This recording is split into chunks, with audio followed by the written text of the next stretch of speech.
Out of these troubled times, our fifth objective, a new world order, can emerge, a new era, freer from the threat of terror, stronger in the pursuit of justice, and more secure in the quest for peace.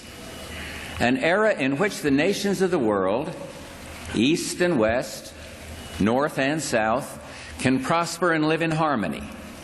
100 generations have searched for this elusive path to peace, while 1,000 wars raged across the span of human endeavor. And today that new world is struggling to be born. A world quite different from the one we've known. A world where the rule of law supplants the rule of the jungle. A world in which nations recognize the shared responsibility for freedom and justice. A world where the strong respect the rights of the weak. We have before us the opportunity to forge for ourselves and for future generations a new world order, a world where the rule of law, not the law of the jungle, governs the conduct of nations. When we are successful, and we will be, we have a real chance at this new world order, an order in which a credible United Nations can use its peacekeeping role to fulfill the promise and vision of the UN's founders. What is at stake is more than one small country. It is a big idea, a new world order, where diverse nations are drawn together in common cause to achieve the universal aspirations of mankind: peace and security, freedom, and the rule of law. Such is a world worthy of our struggle and worthy of our children's future.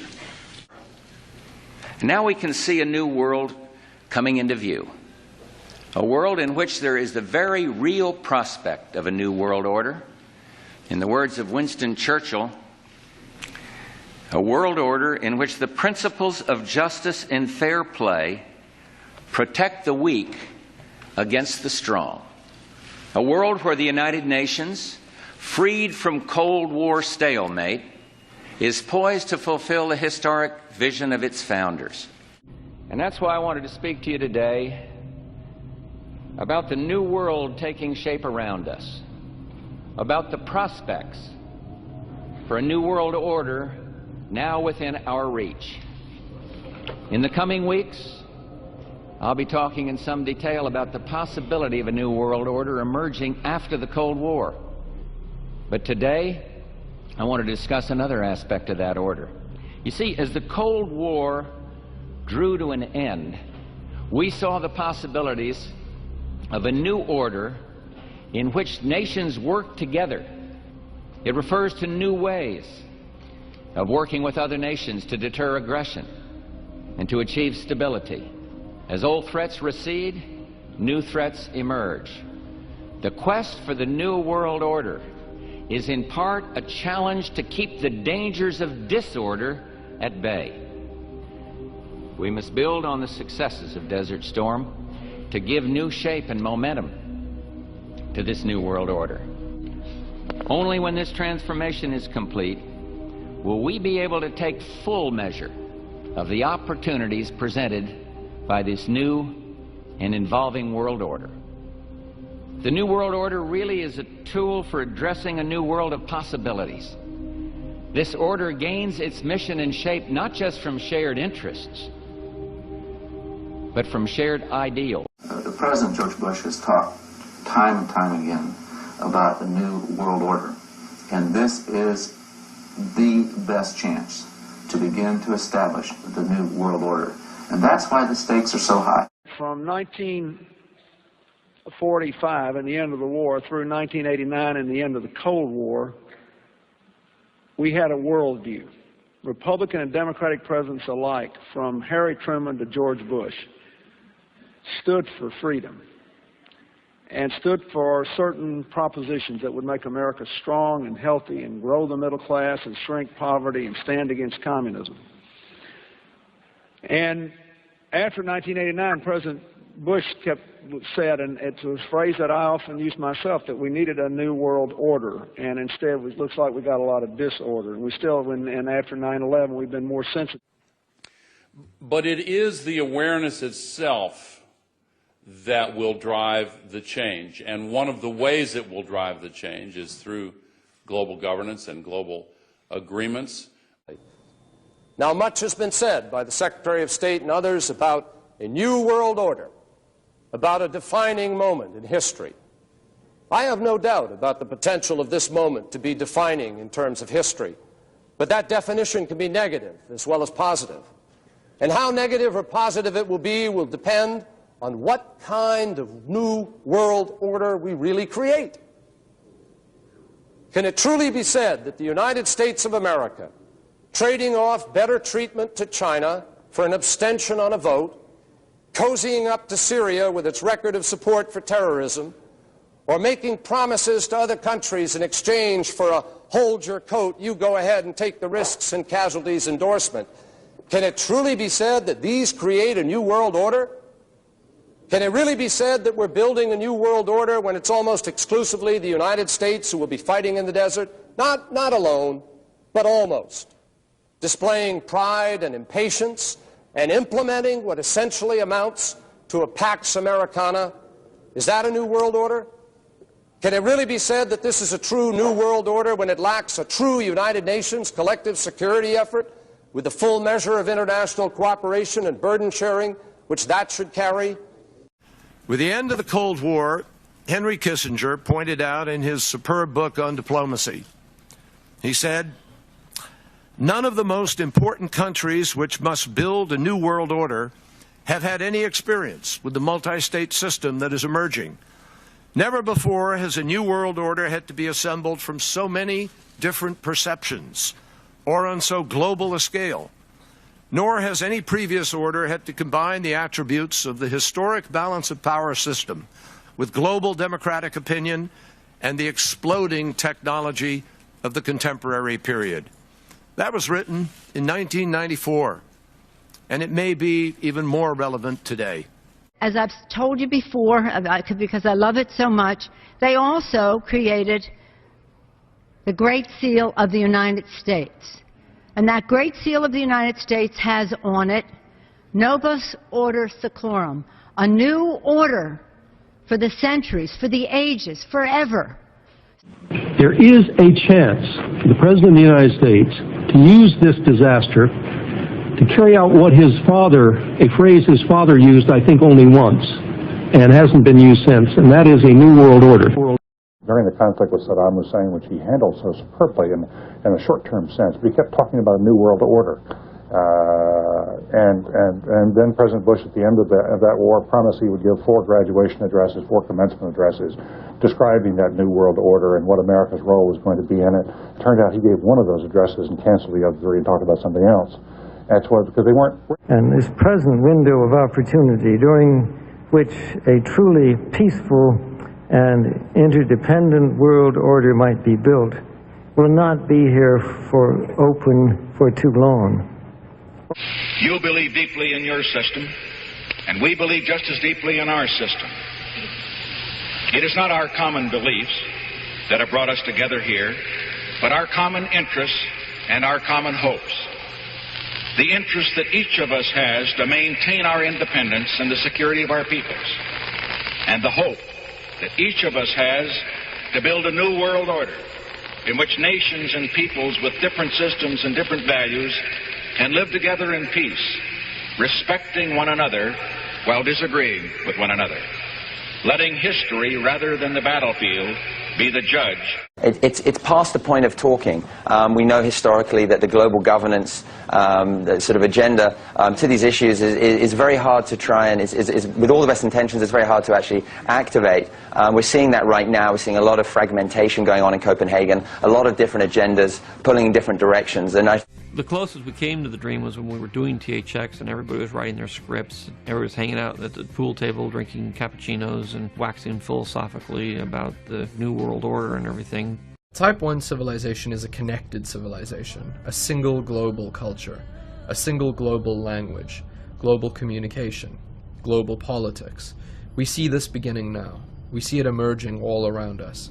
The European countries are binding together slowly, forming the EU. NAFTA has been formed in North America. Eventually, we will see the rise of a single world government. We will see a single economy. 2009 is also the first year of global governance, with the establishment of the G20 in the middle of the financial crisis. The climate conference in Copenhagen is another step towards the global management of our planet. Our mission, our presidency, is one of hope, supported by acts and by deeds. Leaders come together and establish a framework for global governance, not a world government, but sensible governance. If these measures are enacted and we continue to move forward with the G20 process, we will have the kind of global governance that is necessary to ensure the stability and transparency of markets in a way that gives us the benefits of a globalized market economy without the enormous risks that... Standing there with my people, they were bombed, and I was just targeted like them, and as elected president, official in charge of their protection, I couldn't do anything about it. But the point here is, it's not about me, it's about the idea of freedom. It's about the future of the whole region. It's about the future of Europe and a new world order. The transatlantic partnership was never just the foundation of our security. It was the foundation of our way of life. It was forged an experience of the most bitter and anguished kind. Out of it came a new Europe, a new world order, a new consensus as to how life should and could be lived. The pieces are in flux. Soon they will settle again. Before they do, let us reorder this world around us. I think a new world order is emerging, and with it the foundations of a new and progressive era of international cooperation. We have resolved that from today we will together manage the process of globalization to secure responsibility from all and fairness to all. And we've agreed that in doing so, we will build a more sustainable and more open and a fairer global society. All these new challenges are bringing together about the biggest restructuring we have ever seen, not just of the global economy, but of the global order as a whole. And 200 years ago, a famous British Foreign Secretary said that the new world had been called into existence to redress the balance of the old. In 1990, another old world ended, dominated by the Cold War, and people talked then, in 1990, of a new world order. What they actually meant then was a new political order. And what was not foreseen then, but is obvious now from everything that we see and do, what we experience in every day of our life, is the sheer scale and speed and scope of globalization. And it's only now that we can begin to understand that the world order that globalization brings and what it's going to look like, it's driven forward now not just by the balance of military strength, the Cold War times, or ordinary political power. It's being driven forward by a seismic shift in economic power that we see around us. But what does the new world order mean for countries like ours who are looking to succeed? I suggest that the countries that are going to succeed are those that combine flexibility, free trade, open markets, with proper stewardship of the environment and investment in education, infrastructure and innovation. And the question for us is how we meet and master all these challenges to ensure that Britain enhances its competitiveness in the process and realises what I believe is our destiny of success in this new world order. So, in conclusion, ladies and gentlemen, a new world is emerging. It is a new world order with significantly different and radically new challenges for the future. But today, with Asia already outproducing Europe, India and China are clearly becoming part of our new order. The world that maybe some people dreamt of at that conference back in Bournemouth, when it looked as if maybe history would end, that liberal democracy would triumph, that free market economics would slowly progress, and we'd have a new world order. Ted, what do you think America's place in the new world order should be? It's always been seen as the global policeman. But as you said before, it's hard to see with all these military conflicts where the winner and loser lies. What should America be doing I think globally? the global policeman should be the United Nations. What sort of a financial deal should Obama be seeking to strike when he travels to China next month? No, I think this would be the time, because you really need to bring China into the creation of a new world order, financial world order. What do you think the most important thing is for Barack Obama? Obviously, you're here to talk about the anniversary for U.S.-China diplomatic relations, but if you had to say this is going to be the country or the conflict or the place that will define the Obama administration, what would it be? The president-elect is coming into office at a moment when there are upheavals in many parts of the world simultaneously. You have India, Pakistan, you have the jihadist movement. So he can't really say there is one problem that is the most important one. But he can give a new impetus to American foreign policy, partly because the reception of him is so extraordinary around the world. I think his task will be to develop an overall strategy for America in this period when really a new world order can be created. It's a great opportunity. It isn't just a crisis. There's a need for a new world order, but it has different characteristics in different parts of the world. The affirmative task we have now is to actually create a new world order, because the global order is changing again. And the institutions and the rules that worked so well in the post-World War II era for decades, they need to be strengthened.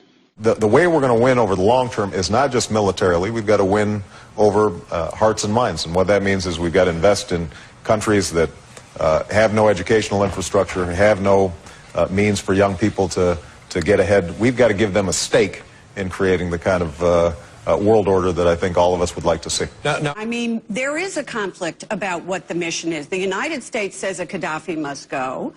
Members of the coalition say this is strictly a humanitarian mission. How can the coalition work together when they can't agree on what the goals are?